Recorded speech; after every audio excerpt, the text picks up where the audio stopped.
Ya,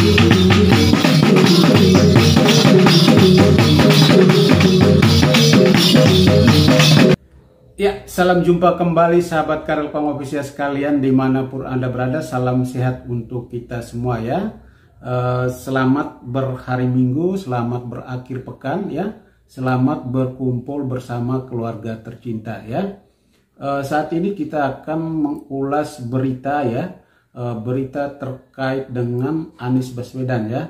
Jadi hari ini tepat tanggal 16 Oktober 2022 sebagai hari terakhir Anies Baswedan menjabat sebagai Gubernur DKI Jakarta ya. Jadi selanjutnya Anies Baswedan akan digantikan oleh PLH ya.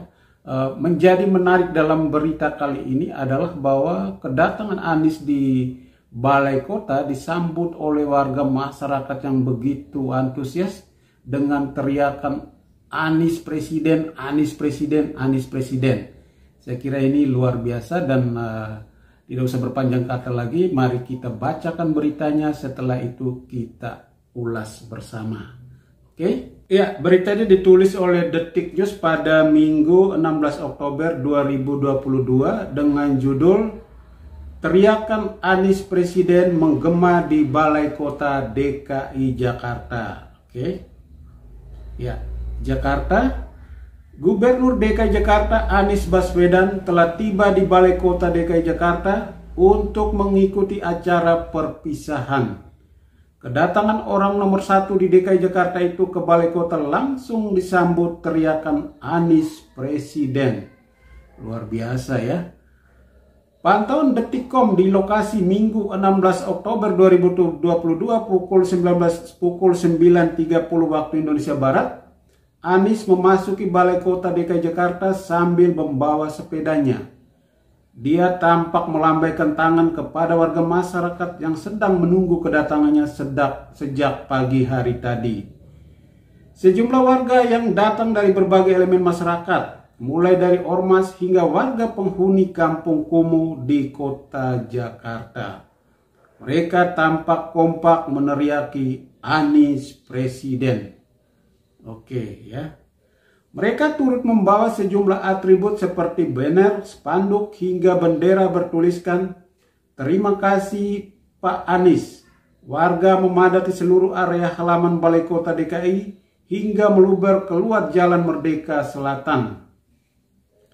Anies Presiden, Anies Presiden, Anies Presiden, teriak warga ya.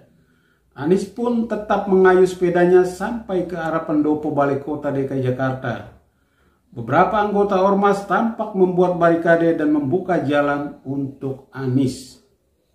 "Sayangi presiden kita, ibu-ibu sayang," teriak salah satu anggota ormas yang membuka jalan ya. "Sayang," jawab massa ya. Buka jalan, ujar salah satu anggota ormas lainnya. Oke, sahabat Karel Pang Official sekalian ya. Jadi saya kira ya fenomena Anies Baswedan ini memang luar biasa ya. Dari Anies ditetapkan sebagai Capres 2024 oleh Partai Nasdem ya, dideklarasikan oleh Partai Nasdem ya. Kemudian proses itu harus memakan korban ya. Salah satu politisi Partai Nasdem yaitu Zulfan Lindan yang harus dinonaktifkan dari kepengurusan Partai Nasdem karena dinilai mengeluarkan pernyataan-pernyataan yang kontraproduktif ya, pernyataan-pernyataan di mana justru membuat elektabilitas Partai Nasdem itu semakin merosot ya. Jadi pernyataan Zulfan Lindan itu adalah bahwa Anies Baswedan itu adalah merupakan antitesa atau antitesis dari Joko Widodo ya. Padahal sahabat Karel Pang Official sekalian, saya kira pernyataan-pernyataan seperti ini sudah dilontarkan sudah jauh-jauh hari sebelumnya ya. Orang selalu mengatakan bahwa memang Anies Baswedan itu adalah tokoh atau sosok yang merupakan antitesa dari Joko Widodo. Jadi seharusnya ketika Partai Nasdem memutuskan untuk mendeklarasikan Anies Baswedan sebagai Capres 2024, mereka sudah tahu akan hal itu bahwa Anies Baswedan itu adalah salah satu tokoh atau sosok yang memang antitesis dari Joko Widodo ya.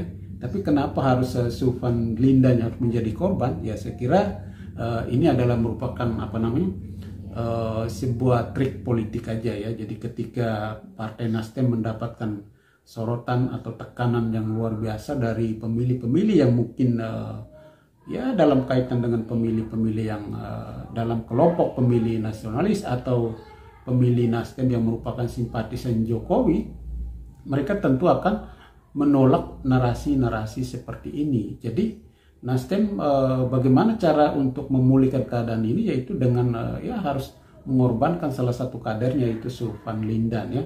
Jadi Nasdem mau memastikan bahwa mereka tetap sampai saat ini masih bagian dari Joko Widodo.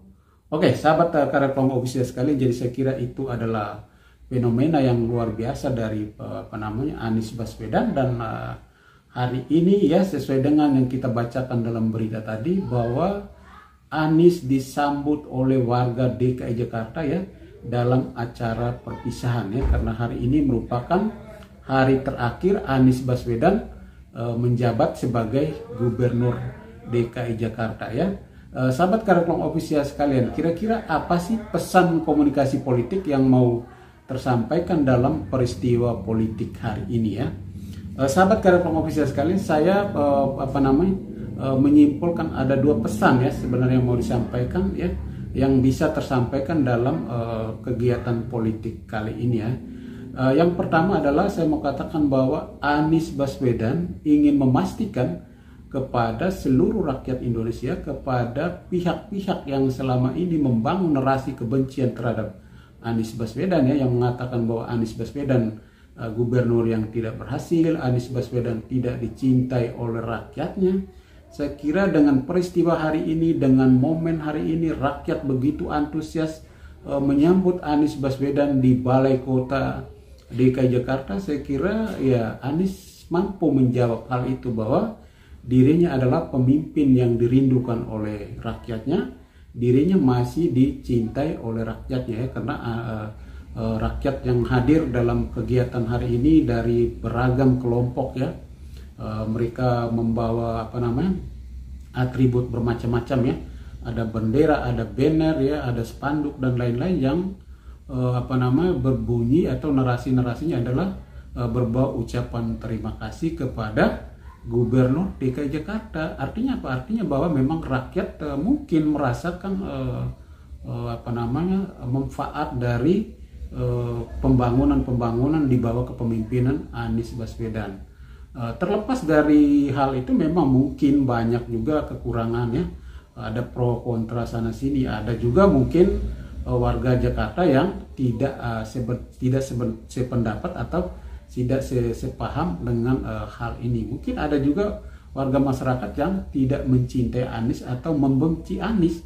Nah, itu saya kira sah-sah saja, dan saya kira itulah bagian dari dinamika politik ya. Jadi saya kira Anies mau memberi pesan kepada seluruh rakyat Indonesia ya, kepada pihak-pihak yang sering mengkritiknya, sering mengatakan bahwa dirinya tidak berhasil, dirinya tidak dicintai oleh rakyat ya. Saya kira dengan proses hari ini Anies menjawab akan hal-hal itu ya. Kemudian yang kedua adalah Anies Baswedan ingin memastikan bahwa hari ini dia resmi berpindah panggung politik ya, dari Gubernur DKI Jakarta. Sekarang dia akan berpindah ke panggung yang lebih besar, yaitu Pilpres 2024 ya. Jadi Anies mematahkan argumentasi yang mengatakan bahwa Anies akan kehilangan panggung setelah berakhir masa jabatan sebagai Gubernur DKI Jakarta. Anies akan kehilangan panggung ya, tetapi Anies mau memastikan bahwa dirinya sudah mendapat panggung, dan panggung itu adalah panggung terbesar bagi dirinya, yaitu panggung Pilpres 2024 ya. Jadi saya kira momen ini ya, peristiwa politik hari ini membuat Anies semakin mantap langkahnya untuk menuju Pilpres 2024 ya. Tinggal memantapkan koalisi Partai Nasdem, partai entah PKS, entah Demokrat atau partai-partai lain, karena memang Anies sudah memberikan kepercayaan kepada partai-partai itu untuk mengusungnya. Anies sudah menyatakan diri bahwa dia layak dan pantas untuk diusung dalam kontestasi Pilpres 2024. Oke, sahabat Karel Pom Official sekalian, itulah sedikit analisa singkat dari saya.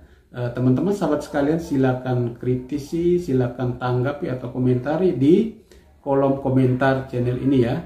Oke, sampai jumpa pada kesempatan berikutnya. Salam sehat untuk kita semua.